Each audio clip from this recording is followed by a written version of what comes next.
Ward number 44 ਤੇ ward number 45 दो counsellors हैं ਬੱਬਾ ਤੇ ਜਰਨੈਲ ਇਹਨਾਂ ਦੇ 95 ਲੱਖ ਦੀਆਂ ਸੜਕਾਂ ਦਾ ਉਦਘਾਟਨ ਕੀਤਾ ਜੇ ਕਿ ਤੁਸੀਂ ਵੀ ਸਾਰੇ ਦੇਖ ਕੇ ਆਏ ਹੋਵੋਗੇ 90% ਕੰਮ ਹੋਇਆ ਹੈ ਆ ਹਿੱਸਾ ਰਹਿ ਗਿਆ ਸੀਗਾ ਇਹਦੇ ਨਾਲ 1 ਕਰੋੜ ਰੁਪਏ ਦਾ ਹੋਰ ਟੈਂਡਰ ਲੱਗ ਚੁੱਕਿਆ ਇੱਥੇ ਤਾਂ ਕਿ ਜੇ ਥੋੜਾ ਮੋਟਾ ਵੀ ਕਿਤੇ ਕੋਈ ਕਸਰ ਰਹਿ ਗਈ ਹੋਵੇ ਉਹ ਪੂਰੀ ਹੋ ਜਾਵੇ दमन इंप्रूवमेंट ट्रस्ट का जो चेयरमैन बने है साडे कोल फिर इन्हें हुण 2 बारी टेंडर ला चुके हैं 20 करोड़ इहदे वल्लों प्लैनिंग बोर्ड तो 10 करोड़ असीं मंगाया 10 करोड़ दे साडे टेंडर म्यूनसिपल कॉरपोरेशन तो लग रहे हैं हजे 90% काम होने तो बाद भी ਅਸੀਂ ਇਮਾਨਦਾਰੀ ਦੇ ਨਾਲ ਹਜੇ 40 ਕਰੋੜ ਸਾਡੇ ਕੋਲ ਲਾਣ ਵਾਲਾ ਪਿਆ ਹੈ 1000 ਲਾਈਟ ਅਸੀਂ ਲਾਣੀ ਸ਼ੁਰੂ ਕਰ ਦੇਣੀ ਹੈ 5000 ਕਾਰਡ ਚੋਂ ਸਾਡੇ ਕੋਲ ਪਹਿਲਾ 1000 ਕਾਰਡ ਆ ਗਿਆ ਜਿਹੜੇ ਗਰੀਬ ਪਰਿਵਾਰਾਂ ਦੇ ਰਾਸ਼ਨ ਦੇ ਕੱਟੇ ਗਏ ਸੀਗੇ ਉਹ ਸਭ ਦੀਆਂ ਡਿਊਟੀਆਂ ਲੱਗ ਗਈਆਂ ਬੀਬੀ ਹਰ ਬੰਦੇ ਦੀ ਡਿਊਟੀ ਲੱਗੀ ਹੈ ਇਹ ਨਹੀਂ ਹੈ ਵੀ ਇੱਕ ਜਗ੍ਹਾ ਕਾਰਡ ਬਣ ਰਿਹਾ ਅੰਮ੍ਰਿਤਸਰ ਈਸਟ ਦਾ ਹਰ ਬੰਦਾ ਐਮਐਲਏ ਹੈ ਹਰ ਬੰਦਾ ਕਾਉਂਸਲਰ ਹੈ ਸਾਰੇ ਬੰਦੇ ਮਿਹਨਤ ਕਰ ਰਹੇ ਹੈ ਤੇ ਮਿਹਨਤ ਇੰਜੀ ਕਰਨਗੇ ਕਿ ਸਾਡਾ ਕੋਈ ਵੀ ਇਲਾਕਾ ਬਚੇ ਨਾ यूबीडीसी के नाल दा जिहड़ा साडा काम सीगा सीवरेज वाला इत्थे तक आ गया पर क्योंकि असीं नवीं सड़कां बनाईआं सी असीं इहनूं 2-3 महीने डिले कर रहे हां अगली बार जदों असीं इहनां नूं तोड़ना पैना सानूं दुआरा थोड़ियां गलियां नूं उदों असीं नवीं टैक्नोलॉजी वाला सीवरेज ऐड करन लगे हां जिन्हूं ना चूहा खावे जिहड़ा हजे तक नॉर्थ ऑफ इंडिया आया ही नहीं वो मेरी दमन दे नाल साडी रिप्रजेंटेशन हो चुकी है ईवन वाटर पाइप्स ते सीवरेज ਦੀਆਂ ਪਾਈਪਸ ਉਹ ਜਿਹੀਆਂ ਪੈਣਗੀਆਂ ਜਿਹਦੇ ਨਾਲ ਕਿਤੇ ਵੀ ਰਸਤੇ ਸੜਕਾਂ ਨੂੰ ਤੋੜਨ ਦੀ ਲੋੜ ਨਹੀਂ ਪਏਗੀ ਪੂਰਾ ਰੇਨ ਵਾਟਰ ਹਾਰਵੈਸਟਿੰਗ ਵੀ ਅੰਮ੍ਰਿਤਸਰ ਈਸਟ ਦਾ ਕਵਰ ਹੋ ਜਾਏਗਾ ਕੱਲ ਜੋ ਵਿਧਾਨ ਸਭਾ ਦੇ ਵਿੱਚ ਹੋਇਆ ਤਲਖੀ ਦੇਖਣ ਨੂੰ ਮਿਲ ਰਹੀ ਹੈ ਆਪਸ ਮਜੀਠੀਆ ਹੋਰਾਂ ਦੀ ਤੇ ਨਵਜੋਤ ਸਿੰਘ ਸਿੱਧੂ ਹੋਰਾਂ ਦੀ 2017 ਦੀ ਦੇਖਣ ਨੂੰ ਮਿਲੀ ਸੀਗੀ ਜਿਹੜੀ ਮਰਿਆਦਾ ਸੀਗੀ ਸ਼ਬਦਾਂ ਦੀ ਉਹ ਵੀ ਕਿਤਨਾ कोई भी इंसान ना जब वो किस इंसान से बंदा डरता है जब इंसान को डर लगता है कि मैं एक्सपोज होऊंगा तो वो फ्रैंटिक हो जाता है तो वो फ्रैंटिक होके आगे आगे आता है जब चन्नी जी ने बड़े आराम से कहा था कि ये सेशन रखा गया है आम आदमी पार्टी कितना खुश हुई कि अच्छी तरीके से सेशन रखा गया इसमें पीपीए एग्रीमेंट्स जो अभी तक बाहर ही नहीं आए थे जो मैं आपसे पहले बात कर रही थी वो एक्सपोज होंगे इसमें मेन बात क्या थी कि तुम्हें सेंटर कह रहा है कि तुम्हें बिजली 2000 किलोवाट चाहिए हमारी स्टेट लिख के देती है कि नहीं हम अपनी बिजली प्रोड्यूस नहीं करेंगे हमें 4000 किलोवाट बिजली चाहिए वो भी हम बाहर से खरीदेंगे इसका मतलब क्या कि हम 50,000 करोड़ का नुकसान कर रहे हैं हमने झेला क्यों झेला क्योंकि हमने मजीठिया और इनके परिवार की और इनकी फैमिलीज की जो बिजली थी उनका 20-25 साल का कॉन्ट्रैक्ट साइन किया था अब पहले उनकी बसें पकड़ लेते हो तुम एक दिन पहले तो हमने उनकी बसें बंद कर दी अभी इमेजिन करो केजरीवाल की चालाकी अभी उन्होंने केजरीवाल ने जो ऑर्बिट बसें हैं और वो है उनको परमिट दिया हुआ है क्रॉस करने का अभी हमारी अगली लड़ाई क्या है सिर्फ पंजाब में ही हमारी बसें नहीं चलेंगी अभी उसने क्या किया राजा वड़िंग ने कि 6600 करोड़ का नुकसान हुआ है सिर्फ इसलिए कि हम प्राइवेट बसों को एक परमिट पे कितनी बसें चलाने का वो दे रहे थे अब सबसे बड़ी प्रॉब्लम क्या है कि दिल्ली गवर्नमेंट उनकी बसें तो अलाउ कर रही है और हमारी पंजाब की बसेस को अभी तक हमने कब से राजा वड़िंग ने मीटिंग मांगी अरविंद केजरीवाल से 4-5 बार मीटिंग मांगी है कि भाई मेरे को मिलो मेरे को परमिशन लेनी है हमारी जो सरकारी बसें हैं हम नहीं खरीदेंगे ये वाले 6600 करोड़ में 25,000 बस आनी थी इसका मतलब एम्प्लॉयमेंट 50,000 बंदे की एम्प्लॉयमेंट अब जब बंदा इस लेवल पे एक्सपोज हो रहा है अब नवजोत सिद्धू शुरू से क्या कहता रहा है कि हमने कागज पढ़े हैं हम ये तो है नहीं कि हवा में बातें करते हैं या तो आप कहो कि हमारा फिगर एक भी फिगर गलत हो हमें पता था कि 50,000 करोड़ की क्योंकि हमने सेंटर से भी पता किया था सेंटर ने इनको डांट मारी जब ये सेंटर के साथ थे कि आपने कैसे कहा कि तुम्हें इतनी बिजली चाहिए तुम क्यों इतनी बिजली खरीद रहे हो तुम्हारे पंजाब में तो इतनी बिजली की जरूरत नहीं है फिर उन्होंने पता किया कि ये जो पीपीए के कॉन्ट्रैक्ट्स हैं इन्होंने खुद साइन किए उसमें इन्होंने उतनी 4000 किलोवाट की बिजली मांगी उससे हमें 50,000 करोड़ का नुकसान हुआ जब हम कहते हैं पक्के कर दो तब हम कहते हैं पैसे नहीं है जब हम कहते हैं तनख्वाहें टाइम पे दे दो पैसे नहीं है कोई अच्छा काम कर दो पैसे नहीं है तो पैसा अगर एक ही परिवार खाई जाएगा तो पहले ही कह रहे थे कि टुट्टी कॉलेज में जो बंदा आया था, आज 5 सितारा होटल, 7 सितारा होटल, इतनी प्राइवेट बसें, हम सब लोग नौकरी करते हैं। एमएलए, आपको याद रखना पड़ेगा कि एमएलए मंत्री हो चाहे ये नौकर हैं, क्योंकि लोगों के चुने हुए नुमाइंदे हैं। मतलब कि हम गवर्नमेंट के सर्वेंट्स हैं, हमें गवर्नमेंट की सैलरी मिलती है। मेरी salary as a MLA doctor की सैलरी से कम थी, तो मैं क्यों कुछ नहीं बना पाई? तो मेरा लिविंग स्टैंडर्ड कम हुआ। तो इन लोगों का ऐसा क्या लॉटरियां लग जाती हैं एमएलए और एमपी बनके कि ये इतने करोड़ों के महल और 7 सितारा और ये होटल एक्सपोज कौन आपके सामने रोज एक्सपोज हो रहे हैं। 4.5 साल से तुसी भी नहीं कर पाए। देखो, मैंने कहा कैप्टन अमरिंदर सिंह जी इनके साथ थे, हमने जो भी हमारे साथ हुआ इसीलिए हुआ क्योंकि नवजोत सिद्धू ने कह दिया कि 75-25 चलता है। अब क्या होता है कि एक बंदा 10 साल जब राज करता है तो वो चोरी करनी सिखा देता है। हर इंसान को शौक होता है कि मैं पैसे बनाऊं, तो उसको अकाली दल ने 10 साल राज किया, उन्होंने चोरी करने के तरीके सिखाए। उन्होंने सब सारे पंजाब को नहीं, किन्नू किन्नू मैं कह रही हूँ सारे पंजाब को सिखाए। जो बंदा ये गलत काम कर रहा है, जो बंदा, हाँ, इसमें अकेले एमएलए नहीं होते, कंट्रैक्टर होते हैं, सारे बंदे होते हैं। नवजोत ने क्या कहा कि कॉर्पोरेशन बना दो। अब जन्नी जी क्या कह रहे हैं, है ना, कि 5 रुपए स्क्वायर फीट पे उठाएंगे। अभी की उस लेवल पे आए नहीं है हम कि उससे ज्यादा अगर पकड़े गए तो कोई इंसान, कोई यंगस्टर मुझे उसकी फोटो बता दे, दिखा दे, मैं साइट पे जाके कैंसिल करूंगा। जबकि अभी भी 22 रुपए स्क्वायर फीट मिल रही है। इसको टाइम लगेगा।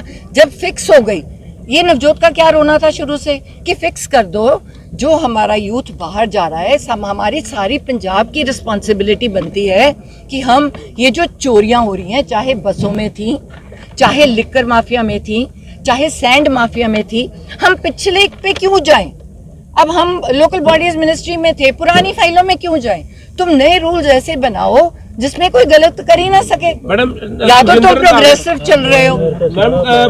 ਐਸਟੀਐਫ ਦੀ ਰਿਪੋਰਟ ਮੈਂ ਕਿਤੇ ਨਾ ਕਿਤੇ ਜਨਤਕ ਕਰਨ ਦੀ ਮੰਗ ਕੀਤੀ ਜਾ ਰਹੀ ਹੈ। ਸੁਖਜਿੰਦਰ ਸਿੰਘ ਰੰਧਾਵਾ ਕੋਲ ਗ੍ਰਹਿ ਮੰਤਰਾਲਾ, ਪਰ ਹਾਲੇ ਵੀ ਕਿਤੇ ਨਾ ਕਿਤੇ ਰਿਪੋਰਟ ਜਿਹੜੀ ਹੈ ਜਨਤਕ ਨਹੀਂ ਹੁੰਦੀ ਜਾਪਦੀ। ਕੱਲ ਵੀ ਵਿਧਾਨ ਸਭਾ ਦੇ ਵਿੱਚ ਇਹੀ ਮੁੱਦਾ ਉੱਠਿਆ ਸੀਗਾ। 18 या 19 को हाई कोर्ट ने कहा है, मैं पंजाबी हाई कोर्ट ने ऑलरेडी, मैंने एग्जैक्ट डेट याद नहीं, मैंने लगता है 19 नवंबर 19 ਨਵੰਬਰ ਨੂੰ ਰਿਪੋर्ट जनतक हो रही है, खुल रही है। जजा ने क्या ਸੀਗਾ, डबल बेंच ਦਾ जज है, उन्होंने क्या ਸੀ ਸਾਨੂੰ ਪੜਨ ਨੂੰ ਰਿਪੋर्ट टाइम ਚਾਹੀਦਾ ਹੈਗਾ। ਉਹ ਰਿਪੋर्ट ਜਦੋਂ ਖੁੱਲੇਗੀ ਪਹਿਲਾ ਨਾਮ ਆਏਗਾ। ਸਾਰੇ ਕਹਿੰਦੇ ਸੀਗੇ ਖੈਰਾ ਵੀ ਨਹੀਂ ਫੜਿਆ ਜਾਏਗਾ। ਜਦੋਂ ਕਿ ਈਡੀ ਦਾ ਨੋਟਿਸ ਆਇਆ ਸੀਗਾ, ਤੁਹਾਡੇ ਸਾਹਮਣੇ ਖੈਰਾ ਵੀ ਫੜਿਆ ਗਿਆ ਕਿਉਂਕਿ ਉਹਨੇ ਕਿਤੇ ਨਾ ਕਿਤੇ ਬਾਹਰਲੇ ਪੈਸਿਆਂ ਦਾ ਕੀਤੀ ਸੀਗੀ ਪ੍ਰੋਬਲਮ। ਪਹਿਲਾਂ ਤੁਸੀਂ ਕਦੇ ਨਹੀਂ ਦੇਖਿਆ ਵੀ ਐਮਐਲਏ ਫੜੇ ਗਏ। ਬੈਂਸ ਬ੍ਰਦਰ ਦੇ ਵੀ ਰੇਪ ਦਾ ਪਰਚਾ ਹੋਇਆ, ਪਹਿਲਾਂ ਤਾਂ ਕਦੇ ਨਹੀਂ ਹੋਇਆ। ਸੋ ਜੇ ਸਾਡੀ ਸਰਕਾਰ ਆਈ ਹੈ ਤਾਂ ਥੋੜੇ ਜਿਹਾ ਸਟ੍ਰਿਕਟ ਹੋ ਰਿਹਾ ਹੈ, ਤਾਂ ਲੋਕ ਫੜੇ ਜਾ ਰਹੇ ਹੈ। ਤੇ ਜਿਹੜੀਆਂ ਬੱਸਾਂ ਫੜੀਆਂ ਗਈਆਂ ਉਹਨਾਂ ਚੋਂ 40% ਤਾਂ ਕਾਂਗਰਸ ਦੀਆਂ ਵੀ ਬੱਸਾਂ ਹੈ, ਤੇ ਕਾਂਗਰਸ ਵਾਲੇ ਐਮਐਲਏ ਨੂੰ ਵੀ ਤਾਂ ਕਿਹਾ ਗਿਆ ਵੀ ਤੁਸੀਂ ਵੀ ਪੈਸੇ ਜਮ੍ਹਾਂ ਕਰਾਓ जो तुसी कांग्रेसियां ने अपनी प्राइवेट एक परमिट ते कीती है। विक्रम मजीठिया चुनौती दे रहे हैं, विक्रम मजीठिया ने साफ चुनौती दी है। फिर आज कल वित्त मंत्री कह रहे हैं कि ਅਸੀਂ ਉਹਨਾਂ ਕੋਲੋਂ ਹੀ ਬਿਜਲੀ ਲਵਾਂਗੇ, ਪਰ ਗੱਲ ਕਰਕੇ ਲਵਾਂਗੇ ਹੁਣ ਅਸੀਂ। मैं कहनी आ क्योंकि अदरवाइज थोड़ा हाई कोर्ट चैलेंज हो जाते हैं। जेड़ा रेट ते थानू मार्केट च मिल रही है, ਜਿਹੜੇ ਰੇਟ ਤੇ ਮਾਰਕੀਟ ਮਿਲ ਰਹੀ ਹੈ, ਜੇ ਅਗਲਾ ਬੰਦਾ, ਹਰ ਬੰਦੇ ਦੀ ਪਹਿਲੀ ਉਸ ਬੰਦੇ ਦੀ ਪ੍ਰਾਇੋਰਟੀ ਹੁੰਦੀ ਹੈ ਜਿਹੜੇ ਬੰਦੇ ਨਾਲ ਤੁਹਾਡਾ ਕੰਟਰੈਕਟ ਸਾਈਨ ਕੀਤਾ ਹੋਵੇ। ਇਹ ਚਾਹੇ ਘਰ ਦਾ ਹੋਵੇ, ਚਾਹੇ ਕੋਈ ਗੱਲ ਹੋਵੇ, ਉਹ ਰੱਦ ਇਸ ਲਈ ਹੋ ਸਕੇ, ਪਹਿਲਾਂ ਨਹੀਂ ਹੋ ਸਕੇ ਕਿਉਂਕਿ ਉਹਨਾਂ ਕੋਲ ਕੋਲਾ ਜਿਹੜਾ ਸੀਗਾ ਉਹਦੀ ਕੋਈ ਕੰਡੀਸ਼ਨਸ ਹੁੰਦੀਆਂ। ਤੁਸੀਂ ਪਿੱਛੇ ਕੋਲਾ ਰੱਖਣਾ ਹੁੰਦਾ ਹੈ, ਕੋਲਾ ਮਹਿੰਗਾ ਹੋਊਗਾ ਤਾਂ ਉਹਦੇ ਹਿਸਾਬ ਨਾਲ ਤੁਸੀਂ ਥੋੜਾ ਐਕੋਮੋਡੇਟ ਕਰੋਗੇ। ਮੈਡਮ, ਵਿਕਰਮ ਮਜੀਠੀਆ ਚੁਣੌਤੀ ਦੇ ਰਹੇ ਬਾਰ-ਬਾਰ, ਵਿਕਰਮ ਮਜੀਠੀਆ ਸਰੇਆਮ ਚੁਣੌਤੀ ਦੇ ਰਹੇ ਕਾਨਫਰੰਸ ਕਰਕੇ ਚੁਣੌਤੀ ਦਿੱਤੀ ਹੈ ਉਹਨਾਂ ਨੇ ਕਿ 19 ਨਵੰਬਰ ਨੂੰ ਜਿਹੜੇ ਨਵਜੋਤ ਸਿੰਘ ਸਿੱਧੂ ਹੈ ਉਹ ਆਪ ਆ ਕੇ ਕੋਰਟ ਵਿੱਚ ਕੇਸ ਲੜਨ, ਜੇਕਰ ਇੰਨੀ ਗੱਲ ਹੈ ਤਾਂ। ਦੇਖੋ, ਜੇ ਉਹ ਵਕੀਲ ਹੁੰਦੇ ਤਾਂ ਉਹ ਬਹੁਤ ਛੇਤੀ ਕੇਸ ਲੜ ਚੁੱਕੇ ਹੁੰਦੇ, ਤਾਂ ਹੁਣ ਨੂੰ ਉਹ ਅੰਦਰ ਵੀ ਹੁੰਦੇ। बाकी लोग जिन्होंने गलत काम किया है, नवजोत सिद्धू कोई पर्टिकुलर बंदे के खिलाफ नहीं है। नवजोत सिद्धू हमेशा पंजाब दे लिए पॉलिसी की गल करता है। वो कदे नहीं चाहता कि मैं किसी का पर्टिकुलर नाम लैके असी चलिए। ਜਿਹੜਾ ਵਿਧਾਨ ਸਭਾ ਦੇ ਵਿੱਚ ਸ਼ਬਦਾਵਲੀ ਵਰਤੀ ਗਈ ਹੈ, ਸਰੇਆਮ ਚੰਨੀ ਹਰਾਂ ਨੂੰ ਚੈਲੰਜ ਕੀਤਾ ਗਿਆ, ਨਾਲ ਪੰਜਾਬ ਪ੍ਰਧਾਨ ਨੂੰ ਵੀ ਚੈਲੰਜ ਕੀਤਾ ਗਿਆ। ਚਲੋ ਬਚਾਵ ਦੇ ਵਿੱਚ ਚੰਨੀ ਪੰਜਾਬ ਪ੍ਰਧਾਨ ਵਾਸਤੇ ਆਏ, ਇਹਨੂੰ ਕਿਸ ਤਰ੍ਹਾਂ ਦੇਖਦੇ ਹੋ? ਉਹ ਸ਼ੁਰੂ ਤੋਂ ਇਹ ਜਿਹਾ ਉਹ ਐਕਚੁਅਲੀ ਮਜੀਠੀਆ ਸ਼ੁਰੂ ਤੋਂ ਉਹਨੂੰ ਕੋਈ ਕੰਮ ਨਹੀਂ ਹੈ ਗੰਦੇ ਵਰਡਸ ਯੂਜ਼ ਕਰਨ ਤੋਂ ਸਵਾਏ, ਗੁੰਡਾਗਰਦੀ ਕਰਨ ਤੋਂ ਸਵਾਏ। ਮੈਂ ਪਹਿਲਾਂ ਕਹਿੰਨੀ ਆ, ਮੈਂ ਵੱਡੇ ਬਾਦਲ ਸਾਹਿਬ ਨੂੰ ਵੀ ਕਹਿਤਾ ਸੀਗਾ, ਤੁਸੀਂ ਆਪਣੇ ਮੁੰਡੇ ਨੂੰ ਜੇ ਬਰਬਾਦ ਕਰਨਾ ਹੈ ਤਾਂ ਮਜੀਠੀਆ ਨੂੰ ਉਹਦੇ ਨਾਲ ਰੱਖ ਲਓ।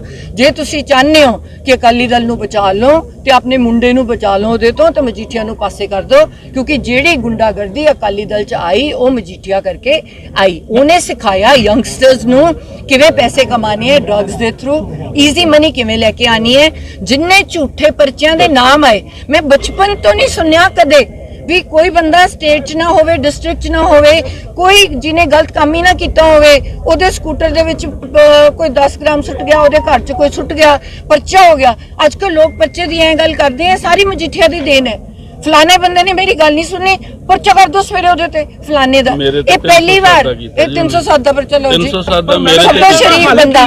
ਹੱਲ ਕੀ ਤੁਹਾਡੀ ਸਰਕਾਰ ਦੇ ਪੌਣੇ 5 ਸਾਲ 'ਚ ਹੱਲ ਨਹੀਂ ਕਰ ਪਾਈ, ਤੁਸੀਂ ਵੀ ਆਪਣੀ ਵਿਫਲਤਾ ਮੰਨਦੇ ਹੋ? ਦੇਖੋ 4.5 ਸਾਲ ਮੈਂ ਮੰਨਦੀ ਹੀ ਨਹੀਂ ਸਾਡੀ ਸਰਕਾਰ ਸੀ।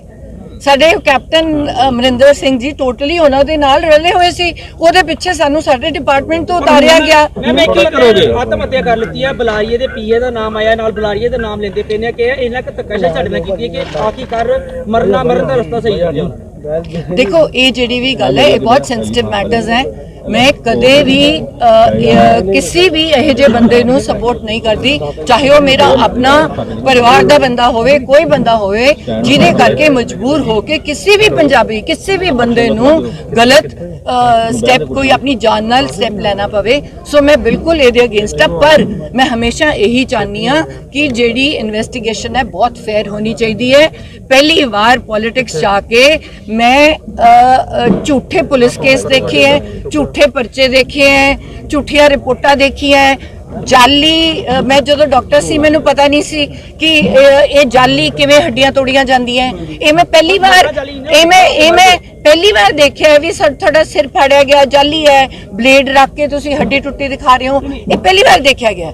ਮੈਮ ਨੋਨੀ ਮਾਨ ਤੇ ਪਰਚਾ ਦਰਜ ਕੀਤਾ ਗਿਆ ਹੈ, ਜਿਹੜੀ ਗੁੰਡਾਗਰਦੀ ਉਹਨਾਂ ਨੇ ਕੀਤੀ ਹੈ, ਜਿਹੜੇ ਕਿਸਾਨਾਂ ਨੂੰ ਦਲਣ ਦੀ ਵੀ ਕੋਸ਼ਿਸ਼ ਕੀਤੀ ਹੈ। ਵੀਡੀਓ ਸਾਹਮਣੇ ਦਿਖ ਰਹੀ ਹੈ, ਤੇ ਆਡੀਓ ਵੀ ਇੱਕ ਵਾਇਰਲ ਹੋਇਆ ਜਿਸ ਵਿੱਚ ਸੁਖਬੀਰ ਬਾਦਲ ਦਾਅਵਾ ਕਰ ਰਹੇ ਨੇ ਕਿ ਇਹ ਪਿੰਕੀ ਤੇ ਪਾ ਦਿਓ।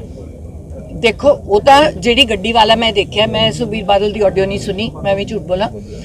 ਪਰ ਜਿਹੜਾ ਮੈਂ ਉਹ ਜਦੋਂ ਗੱਡੀਆਂ ਨਿਕਲ ਰਹੀਆਂ ਤੇ ਫਾਇਰਿੰਗ ਹੋ ਰਹੀ ਹੈ, ਮੈਂ ਪੂਰੀ ਵੀਡੀਓ ਦੇਖੀ ਹੈ ਧਿਆਨ ਦੇ ਨਾਲ, ਐਂਡ ਉਹ ਤਾਂ ਹੀ ਇਮੀਡੀਏਟਲੀ ਉਸ ਤੇ ਐਕਸ਼ਨ ਹੋਇਆ। ਐਂਡ ਉਹ ਬਿਲਕੁਲ ਉਹਨਾਂ ਨੇ ਕਿਸਾਨਾਂ ਤੇ ਚਲਾਈ ਹੈ ਗੋਲੀ, ਤੇ ਕਿਉਂਕਿ ਉਹ ਹੈ ਵੀ ਬਹੁਤ ਜ਼ਿਆਦਾ ਸਟਰੋਂਗ ਜਿਨ੍ਹਾਂ ਤੇ ਗੋਲੀ ਚਲਾਈ ਗਈ ਹੈ, ਐਂਡ ਇਮੀਡੀਏਟਲੀ ਡਿਸਮਿਸ ਹੋਣਾ ਚਾਹੀਦਾ ਹੈ ਤੇ ਇਮੀਡੀਏਟਲੀ ਐਕਸ਼ਨ ਹੋਣਾ ਚਾਹੀਦਾ। ਬਿੱਲ ਮਾਫ ਕੀਤੇ ਆ, ਬਕਾਇਆ ਚੰਨੀ ਸਾਹਿਬ ਨੇ ਬਿਜਲੀ ਦੇ ਬਿੱਲ ਮਾਫ ਕੀਤੇ, ਕੀ ਪਾਣੀ ਦੇ ਬਿੱਲ ਵੀ ਬਕਾਇਆ ਮਾਫ ਕਰਨਗੇ? ਦੇਖੋ ਇਹ ਉਹਨਾਂ ਦੀ ਡਿਸੀਜਨ ਹੋਊਗੀ, ਜਿਹੜਾ ਡਿਸੀਜਨ ਉਹ ਲੈਣਗੇ। ਸਾਡਾ ਸਿਰਫ ਇੰਨਾ ਕੰਮ ਹੈ ਕਿ ਜੋ ਵੀ ਕੈਬਨਿਟ ਡਿਸੀਜਨ ਹੋਵੇ ਅਸੀਂ ਲੋਕਾਂ ਤੱਕ ਲੈ ਕੇ ਜਾਈਏ। ਸਭ ਤੋਂ ਪਹਿਲਾਂ ਅੰਮ੍ਰਿਤਸਰ ਈਸਟ ਕੈਂਪ ਲਾਂਦੀ ਹੈ, ਉੱਤੋਂ ਚਾਹੇ ਸੈਂਟਰ ਤੋਂ ਪੈਸਾ ਮਿਲੇ, ਚਾਹੇ ਸਟੇਟ ਤੋਂ ਪੈਸਾ ਮਿਲੇ, ਲੋਕਾਂ ਤੱਕ ਪਹੁੰਚਾਉਣਾ ਸਾਡਾ ਕੰਮ ਹੈ। ਮੈਡਮ ਸੋਨੀਆ ਮਾਨ ਅੱਜ ਸ਼ਾਮਲ ਹੋ ਰਹੇ, ਸੋਨੀਆ ਔਰ ਜਿਹੜਾ ਸੁਨੀਲ ਜਾਖੜ ਲਗਾਤਾਰ ਸਰਕਾਰ ਦੇ ਕੰਮ ਕਰਦੇ ਨਿਸ਼ਾਨਾ ਸਾਧਦੇ ਨੇ, ਕਹਿੰਦੇ ਏਜੀ ਨੂੰ ਹਟਾਉਣਾ ਵੀ ਗਲਤ ਸੀ।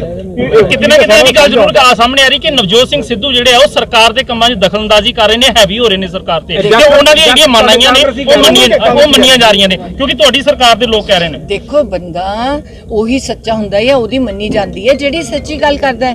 ਡੈਮੋਕ੍ਰੇਸੀ ਦੇ ਵਿੱਚ ਤੁਸੀਂ ਇਹ ਗੱਲ ਬਿਲਕੁਲ ਗਲਤ ਹੈ ਵੀ ਮੈਂ ਮੰਨਦੀ ਆ ਵੀ ਇਹ ਗੱਲ ਬਿਲਕੁਲ ਗਲਤ ਹੈ ਕਿ ਤੁਸੀਂ ਇੰਟਰਵੀਨ ਕਰੋ ਇਹਦੇ ਵਿੱਚ ਕਿ ਏਜੀ ਕੌਣ ਲੱਗ ਰਿਹਾ ਹੈ, ਡੀਜੀਪੀ ਕੌਣ ਲੱਗ ਰਿਹਾ ਹੈ। ਬਿਲਕੁਲ ਨਹੀਂ ਕਰਨਾ, ਮੈਂ ਕਿਹਾ ਬਿਲਕੁਲ ਨਹੀਂ ਕਰਨਾ ਚਾਹੀਦਾ ਮੈਰਿਟ ਤੇ। ਪਰ ਪੰਜਾਬ ਦੇ ਲੋਕਾਂ ਨੂੰ ਪੁੱਛੋ ਵੀ ਭਾਈ ਉਹ ਵਾਲਾ ਏਜੀ ਜਿਹਨੇ ਸੈਣੀ ਨੂੰ ਬੇਲ ਦਵਾਈ ਸੀ, ਜਿਹੜਾ ਸੈਣੀ ਦੇ ਲਈ ਪੇਸ਼ ਹੋਇਆ ਸੀ, ਉਹ ਬੰਦਾ ਬਰਗਾੜੀ ਵਾਲੇ ਲੋਕਾਂ ਨੂੰ ਇਨਸਾਫ ਦੇ ਸਕਦਾ ਕਿ ਨਹੀਂ? ਜਿਹੜਾ ਬੰਦਾ ਇਹ ਕਹਿੰਦਾ ਜਿਵੇਂ ਕੋਈ ਵੀ ਹੋਵੇ, ਚਲੋ ਮੈਂ ਨਾਮ ਵੀ ਨਹੀਂ ਲੈਂਦੀ ਵੀ ਕਿਹਨੇ ਗਲਤੀ ਕੀਤੀ ਹੈ, ਜਿਹੜਾ ਬੰਦਾ ਏਜੀ ਕਵੇ ਮੈਂ ਇਨਸਾਫ ਦਊਂਗਾ ਬਰਗਾੜੀ ਵਾਲੇ ਕੇਸਾਂ 'ਚ, ਮੈਂ ਡਰੱਗ ਦੇ ਲੌਜ ਨੂੰ ਐਕਸਪੋਜ਼ ਕਰੂੰਗਾ, ਉਹ ਬੰਦੇ ਨੂੰ ਬਣਾ ਦਿਓ, ਡੀਜੀਪੀ ਬਣਾ ਦਿਓ, ਏਜੀ ਬਣਾ ਦਿਓ, ਸਾਨੂੰ ਕਿਸੇ ਨੂੰ ਕੋਈ ਤਕਲੀਫ ਨਹੀਂ। ਪਰ ਉਹ ਬੰਦਾ ਸੱਚ ਦੇ ਰਸਤੇ ਤੇ ਤਾਂ ਚੱਲੇ, ਐਟਲੀਸਟ ਦੂਜੇ ਪਾਸੇ ਨੂੰ ਰਿਪਰੈਜ਼ੈਂਟ ਨਾ ਕਰਦਾ ਹੋਵੇ। ਪਰ ਮੈਡਮ ਨਵਜੋਤ ਸਿੰਘ ਸਿੱਧੂ ਬਾਰੇ ਵੀ ਇਹੀ ਕਿਹਾ ਜਾ ਰਿਹਾ ਕਿ 12-15 ਸਾਲ ਉਹ ਭਾਜਪਾ 'ਚ ਰਹੇ ਨੇ, ਹੁਣ ਕਾਂਗਰਸ ਦੇ ਵਿੱਚ ਨੇ, ਇਹਦਾ ਮਤਲਬ ਉਹ ਕਾਂਗਰਸ ਪ੍ਰਤੀ ਵੀ ਵਫਾਦਾਰ ਨਹੀਂ ਹੈਗੇ। ਜਿਹੜਾ ਏਜੀ ਦੀ ਗੱਲ ਹੋ ਰਹੀ ਹੈ, ਕਿਉਂਕਿ ਕੋਈ ਵੀ ਐਡਵੋਕੇਟ ਹੁੰਦਾ ਹੈ ਉਸਨੇ ਕੇਸ ਲੜਨਾ ਹੁੰਦਾ ਹੈ, ਇਹੀ ਗੱਲ ਨਵਜੋਤ ਸਿੱਧੂ ਨੂੰ ਪੁੱਛੀ ਜਾ ਰਹੀ ਕਿ 12-15 ਸਾਲ ਉਹਨਾਂ ਨੇ ਭਾਜਪਾ 'ਚ ਕੱਟੀ ਹੈ, ਹੁਣ ਉਹ ਕਾਂਗਰਸ ਨੇ, ਇਸ ਦਾ ਮਤਲਬ ਉਹ ਵਫਾਦਾਰ ਨਹੀਂ ਹੈ। ਭਾਜਪਾ 'ਚ ਰਹਿ ਕੇ ਸਾਰੇ ਬੰਦਿਆਂ ਨੂੰ ਪਤਾ ਹੈ ਕਿ ਜਿੰਨਾ ਨਵਜੋਤ ਸਿੱਧੂ ਨੇ ਸੈਕਰੀਫਾਈਸ ਕੀਤਾ, 2 ਵਾਰ ਦਾ ਯੂਨੀਅਨ ਮਿਨਿਸਟਰ ਹੁੰਦਾ ਉਹ, ਜਦੋਂ ਜੇਟਲੀ ਸਰ ਆਏ ਸੀ ਇੱਥੋਂ ਪੰਜਾਬ ਤੋਂ, ਉਹਦਾ ਬਾਹਰ ਨਿਕਲਣ ਦਾ ਰੀਜ਼ਨ ਕੀ ਸੀ? ਅਕਾਲੀ ਦਲ, ਤੇ ਅਕਾਲੀ ਦਲ ਨੂੰ ਛੱਡ ਦੋ।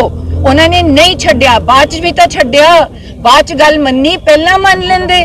ਅਸੀਂ ਤਾਂ ਪਹਿਲਾਂ ਹੀ ਕਹਿ ਰਹੇ ਸੀ ਉਹ ਗੁੰਡੇ ਤੇ ਚੋਰ ਹੈ, ਤੁਸੀਂ ਹੁਣ ਕਹਿ ਰਹੇ ਹੋ ਗੁੰਡੇ ਤੇ ਚੋਰ ਹੈ ਉਹਨਾਂ ਨੇ, ਤੁਸੀਂ ਅੱਜ ਉਹਨਾਂ ਨੂੰ ਛੱਡ ਰਹੇ ਹੋ। ਅਸੀਂ ਪਹਿਲਾਂ ਕਿਹਾ ਸੀ ਇੰਨੇ ਸਾਲ ਪਹਿਲਾਂ ਵੀ ਭਾਈ ਛੱਡ ਦੋ, ਉਹ ਤੁਹਾਡੇ ਨਾਲ ਨਹੀਂ, ਜੋ ਤੁਸੀਂ ਚਾਹੁੰਦੇ ਹੋ ਉਹ ਨਹੀਂ ਕਰਦੇ, ਉਹ ਚੋਰ ਹੈ, ਉਹਨਾਂ ਦੇ ਨਾਲ ਤੁਹਾਡਾ ਸੁਪੜਾ ਸਾਫ਼ ਹੋ ਜਾਣਾ ਹੈ। ਕੰਗਨਾ ਰਣੌਤ ਨੇ ਕਿਹਾ ਸੀ ਕਿ 1947 ਜਿਹੜੀ ਆਜ਼ਾਦੀ ਹੈ ਉਹ ਆਜ਼ਾਦੀ ਨਹੀਂ ਸੀਗੀ, ਹੁਣ ਆਜ਼ਾਦੀ ਸਾਨੂੰ 2014 ਚ ਮਿਲੀ ਹੈ। ਹੁਣ ਮੈਨੂੰ ਇਹ ਗੱਲ ਦੱਸੋ ਵੀ ਇਹ ਗੱਲ ਕਿਸੇ ਹੋਰ ਨੇ ਕੀਤੀ ਹੁੰਦੀ, ਅੱਜ ਉਹ ਸਲਾਖਾਂ ਦੇ ਪਿੱਛੇ ਹੁੰਦਾ। ਅੱਜ ਤੁਸੀਂ ਨੈਸ਼ਨਲ ਪ੍ਰੈਸ ਨੂੰ ਪੁੱਛੋ, ਜਾਂ ਤੁਸੀਂ ਮੋਦੀ ਦੀ ਸਰਕਾਰ ਨੂੰ ਪੁੱਛੋ, ਜਾਂ ਸੰਬਿਤ ਪਾਤਰਾ ਨੂੰ ਪੁੱਛੋ ਜਿਹੜਾ ਟੌਂਟਾ ਕਰਕੇ ਬੋਲਦਾ ਹੈ ਹਰ ਚੀਜ਼ ਤੇ, ਜਾਂ ਇਹ ਜੀ ਗੱਲ ਸਾਡੇ ਦੇ ਕਿਸੇ ਮੂੰਹ ਚੋਂ ਨਿਕਲੀ ਹੁੰਦੀ, ਅੱਜ ਸਾਨੂੰ ਫੜ ਕੇ ਪੁਲਿਸ ਨੇ ਦੇਸ਼ ਧਰੋਹੀ ਕੇ ਅੰਦਰ ਕੀਤਾ ਹੁੰਦਾ। ਅੱਜ ਉਹਨੂੰ ਕਿਉਂ ਨਹੀਂ ਕੀਤਾ? ਤੁਸੀਂ ਉਹਨੂੰ ਰਿਵਾਰਡ ਕਰ ਰਹੇ ਹੋ। ਉਹਨਾਂ ਦਾ ਕੰਗਨਾ ਨਾਲ ਪੋਜ਼ਿਟਿਵ ਕਿਉਂ ਨੇ? ਵੀ ਉਹ ਸਪੈਸ਼ਲ ਹੈ, ਉਹਨਾਂ ਦੀ ਉਹ ਕੁਝ ਵੀ ਕਰ ਸਕਦੀ ਹੈ, ਉਹਨਾਂ ਨਾਲ ਐਕਸਟਰਾ ਪਿਆਰ ਹੈ ਤਾਂ ਉਹ ਦੱਸਣਗੇ, ਉਹ ਦੱਸ ਸਕਦੇ ਆ ਵੀ ਐਕਸਟਰਾ ਪਿਆਰ ਉਹਦੇ ਨਾਲ ਕਿਉਂ ਹੈ, ਸਾਡੇ ਨਾਲ ਕਿਉਂ ਨਹੀਂ ਹੈ। ਸੋਨੀਆ ਮਾਨ ਸੋਨੀਆ ਮਾਨ ਵਿਧਾਇਕ ਜਿਹੜੇ ਆ ਕਾਂਗਰਸ ਵਿੱਚ ਸ਼ਾਮਲ ਹੋ ਰਹੇ ਨੇ ਲਗਾਤਾਰ। ਮੈਂ ਤੁਹਾਨੂੰ ਕਿਹਾ ਸਾਰੇ ਹੋਣਗੇ, ਕੱਲ ਵਿਚਾਰੇ ਇੰਨੇ ਮਜਬੂਰ ਹੋ ਗਏ, ਉਹ ਵਿੱਚੋਂ ਹੀ ਛੱਡ ਕੇ ਆ ਗਏ ਚੰਨੀ ਸਾਹਿਬ ਕੋਲ ਵੀ ਸਾਨੂੰ ਤੁਹਾਡੀ ਬਹੁਤ ਅੱਛੀ ਪਰਫਾਰਮੈਂਸ। ਮੈਂ ਤਾਂ ਤੁਹਾਨੂੰ ਪਹਿਲਾਂ ਹੀ ਕਿਹਾ ਸੀ ਵੀ ਉਹ ਭੱਜੇ ਆਣਗੇ। 2022 ਚ ਵੀ ਚੰਨੀ ਸਾਹਿਬ ਚਿਹਰਾ ਹੋਣਗੇ, ਫਿਰ ਇਹ ਮੰਨ ਕੇ ਚੱਲੀਏ ਤਾਂ ਹੀ ਉਹਨਾਂ ਦੀ ਪਰਫਾਰਮੈਂਸ ਤੋਂ ਖੁਸ਼ ਹੋ ਰਹੇ ਨੇ। ਮੈਂ ਤੁਹਾਨੂੰ ਇਹ ਕਹਿ ਰਹੀ ਹਾਂ ਕਿ ਇਹ ਕਾਂਗਰਸ ਹਾਈ ਕਮਾਂਡ ਦਾ ਫੈਸਲਾ ਹੁੰਦਾ ਹੈ, ਇਸ 'ਚ ਮੈਂ ਕੋਈ ਵੀ ਨਹੀਂ ਹੁੰਦੀ। ਸੋਨੀਆ ਮਾਨ ਸ਼ਾਮਲ ਹੋ ਰਹੇ ਨੇ ਅਕਾਲੀ ਦਲ ਦੇ ਵਿੱਚ। ਮੈਡਮ ਲਗਾਤਾਰ ਕਿਸਾਨਾਂ ਦੇ ਸੋਨੀਆ ਮਾਨ ਅਕਾਲੀ ਦਲ ਦੇ ਵਿੱਚ ਸ਼ਾਮਲ ਹੋ ਰਹੇ ਨੇ, ਵੱਡੇ ਨੇਤਾ ਸੀ, ਕਿਉਂਕਿ ਸਿੰਘੂ ਬਾਰਡਰ ਹੋਇਆ, ਟਿਕਰੀ ਬਾਰਡਰ ਤੇ ਲਗਾਤਾਰ ਬੋਲਦੇ ਰਹੇ ਆ। ਤੁਸੀਂ ਨਾ ਇੱਕ ਤਾਂ ਜਿਹੜਾ ਬੰਦਾ ਚੰਗਾ ਬੋਲਦਾ ਹੈ ਉਹਨੂੰ ਚੰਗਾ ਨੇਤਾ ਨਾ ਕਿਹਾ ਕਰੋ। ਇਹ ਜ਼ਰੂਰੀ ਨਹੀਂ ਹੁੰਦਾ ਕਿ ਇੱਕ ਬੰਦਾ ਕੱਲਾ ਚੰਗਾ ਬੋਲਦਾ ਹੈ ਤੇ ਦਿਮਾਗੋਂ ਪੈਦਲ ਹੈ ਨਾ, ਉਹਨੂੰ ਕੁਝ ਪਤਾ ਹੈ ਨਹੀਂ ਪੋਲਿਟਿਕਸ ਬਾਰੇ, ਤੇ ਤੁਸੀਂ ਉਹਨੂੰ ਚੰਗਾ ਨੇਤਾ ਕਹਿ ਦਿੰਦੇ ਹੋ ਵੀ ਸਪੀਚ ਬੜੀ ਵਧੀਆ ਦਿੱਤੀ ਹੈ ਜੀ ਕਿਸਾਨਾਂ ਦੇ ਫੋਰ। ਕੀਤਾ ਕੀ ਹੈ ਕਿਸਾਨਾਂ ਲਈ? ਸੋਨੀਆ ਮਾਨ ਕੰਮ ਕੀ ਕੀਤਾ ਹੈ?